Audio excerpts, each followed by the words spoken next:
أهلا بكم مجددا. اعتبر المنشد الإسلامي أبو عبد الملك تحوله إلى الغناء نقلة نوعية، حيث أسس مع أحد أصدقائه فرقة أطلق عليها اسم مداوي، وأطلق أول ألبوم غنائي وزع في أسواق الخليج ما عدا الأسواق السعودية لوجود ملاحظات عليه من الرقابة. محمد العيدان وتفاصيله. سنخوض معاركنا معه. هذا هو صوت المنشد الإسلامي أبو عبد الملك الذي ألهب بحماسته الكثير، ولكن ما الذي حدث؟ ولماذا تحول أبو عبد الملك إلى الفنان محسن الدوسري؟ أنا أتحفظ على كلمة تحول، إذا سمعت كلمة تحول أحس إني انقلبت مصاص دماء أو شيء يعني. فأنا أسميه نقلة نوعية، نقلة فنية نوعية، يعني من الحسن للأحسن. طبعا من نوعية أنا حتى يعني في البيت من النوعية اللي أدرس خطوتي قبل أني أقدم عليها. فالحمد لله الإنسان الله ميزه بالعقل، ونعمة العقل يعني يستطيع أنه يقرأ ويتصفح ويبحث ويسأل ويسمع ويقارن ويقيس الأشياء هذه. يعني لا أقصد بالقياس الشرعي عشان ما حد يعني يجي ويقول أنت مسوي فيها عالم وكذا. يقيس يعني بحكم عقله، يعني يقيس الأقوال ويشوف يبحث فيه يعني ويصبر أغوارها.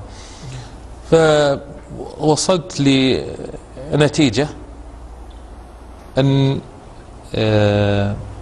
كنت سابقا أحمل معلومة أو ملقن معلومة خطأ. طاوع الثنتين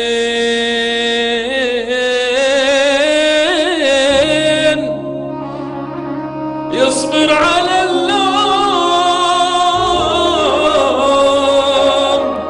أسس مع صديقه محمد القحطاني فرقة مداوي، وانطلق بأول عمل لهما في الساحة الغنائية بألبوم 3 كروت.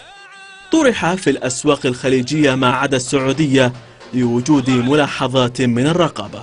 الكلام جدا رائع يعني، ولكن كان في تضمين لقصيدة بن حثلين. أنا أعتقد لي هذا ولد عم وهذا ولد خال وهذا رفيق ما لقينا مثيله، ضمناها في القصيدة يسمونها تضمين. فإلى الآن احنا الأسباب غامضة في عدم فسحها فقط. النقلة النوعية من الإنشاد إلى الموسيقى التي لا رجعة فيها كما يقول محسن الدوسري، هل كانت دوافعها مادية كما يقول جمهوره السابق الذي لقبه بمنشد الأمة؟ حط مشروعك في كون إني أعلق دخول المجال الموسيقى على هذا من باب النقد. أنا يعني طبعا أشوف أن هذا قصور في النظر عند البعض، يعني حاشاك طبعا عند البعض اللي يسألونه كذا، لكن ليست هي السبب الوحيد. السبب الرئيسي الوحيد هي قناعتي بأن هذا الأمر ليس فيه أي شيء ولا عليه غبار. واللي كان أول مخليني يعني أتردد في الدخول زي ما ذكرت لك اللي هو موضوع الغبش اللي كان موضوع على الغبش الفكري اللي كان مرسوم يعني علينا، وحجرنا في زاوية معينة، وأن هذا العلم المصدر العلم فلان وفلان وفلان ما في غيرهم. مع مواصلة محسن الدوسري طريقه في عالم الفن، تبرز الكثير من الانتقادات عبر مواقع التواصل الاجتماعي، أكثرها يعبر عن استيائه بعد تحوله من الإنشاد للفن.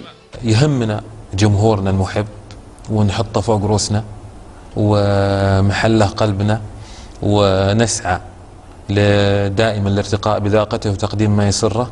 وبالنسبة للأصوات المغرضة، الأصوات اللي أسميها يعني الحاسدة وأشبههم قطاعين الطرق، ما يعنون شيء ولا نلتفت لهم.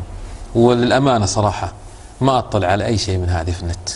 يصف محسن الدوسري فرقته بأنها الجيل الواعد، وسيبذل مع شريكه محمد قصارى جهدهما لتلبية جميع الأذواق. لكن كيف ينظر إلى ماضيه في تاريخ الإنشاد؟ أي عمل قدمته بالعكس مكان فخر بالنسبة لي، وله قيمته الفنية عندي وله قيمته الروحية، وأعتز فيه وكما يعتز فيه يعني أخوي محمد بجميع أعماله، إحنا يعني كفرقة نعتز بجميع أعمالنا السابقة، ولا نعتبرها صفحة بيضاء وانطوت، إنما هي خطوة ونتقدم في طريقنا.